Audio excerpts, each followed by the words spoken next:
So in this Fiverr tutorial video, I am going to be showing you guys how to add a debit card here on Fiverr.com. So once Fiverr's opened up, go to the top right, press on the profile picture, then go down to billing and payments.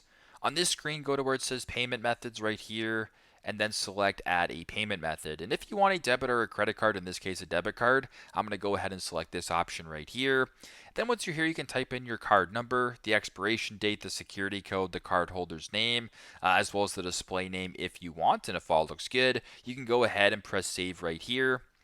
And then it's going to add this to your account here. So then you should be able to see your debit card right here. So when it comes to selecting payment methods, you're going to have these options of what you upload. In this case, your debit card under a payment method. So pretty simple, pretty straightforward. That is how to add a payment method on Fiverr.com. Thanks again for watching. Or sorry, a payment method that's a debit card on Fiverr.com. Thanks again for watching. And I hope this video helps.